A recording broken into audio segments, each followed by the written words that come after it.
Page 11, Chapter 3. George didn't mean to get into trouble. It's just that he got these great ideas, like on their first day at sea, when he had climbed up the huge ladder into the crow's nest. Aunt Daisy! He'd yelled, waving his arms. She had looked up, and she'd almost fainted. And yesterday, George had explored the entire ship. Aunt Daisy kept warning him that he'd get lost. She said the ship was like a maze, but George could always find his way. Even in the huge forest that stretched out behind their farm, Mamma used to say that George had a map of the world behind his eyes. He saw the engine rooms and the boiler rooms and wound up in on the third class recreation deck. He was watching some boys play marbles when he noticed that he wasn't alone. A little boy was staring up at him with huge eyes the color of amber glass. See? The boy said. See? He held out a postcard of the Statue of Liberty. He looked so proud, like he'd carved that big lady himself. George felt like he had to show something in return, so he took out his good luck charm, the Bowie knife Papa had given him for his 9th birthday.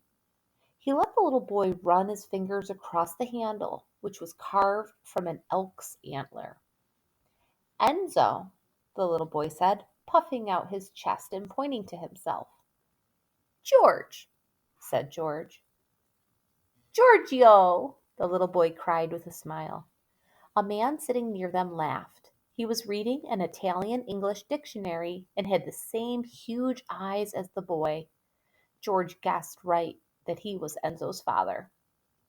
Marco, he said, shaking George's hand, you are our first American friend.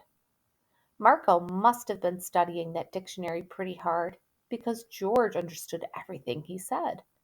George learned that Enzo was 4 years old. He'd lost his mama too. He and Marco came from a little town in Italy, and now they were moving to New York City. George told Marco about their farm and their trip and explained that any decent person living in New York had to be a Giants fan. For some reason, Marco thought that was funny. When it was time for George to leave, Enzo got upset. Very upset. Giorgio! He howled, loud enough for the entire ship to hear. People stared and put their hands over their ears. Marco promised that they'd see George again, but Enzo wouldn't quit howling. George had never heard anything so loud.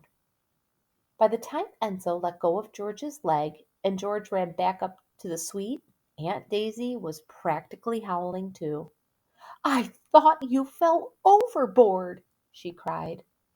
But even then, she wasn't really mad. She didn't get really mad until last night.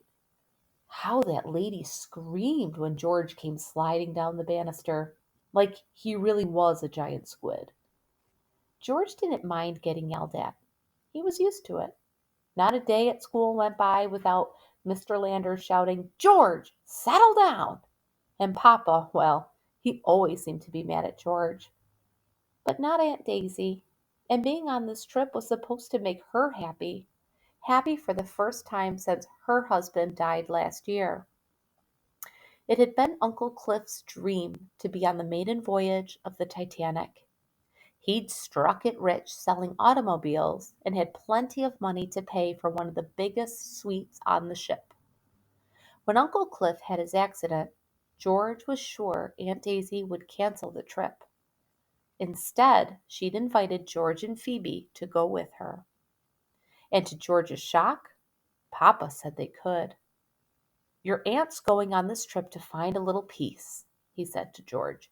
I expect you to be a perfect gentleman. And if he wasn't, George knew he'd be shipped off to that army school for sure. Papa had been talking about that place ever since George had brought the 2-foot rat snake to school to show Mr. Landers because they were studying reptiles. George had been perfect the whole time in England. He'd let Aunt Daisy drag him to a fancy clothes store for a new pair of boots. He'd even learned to drink tea without spitting it back into the cup. But, well, the Titanic. The ship gave him so many great ideas. But now he'd really be perfect. No more ideas for the rest of the voyage.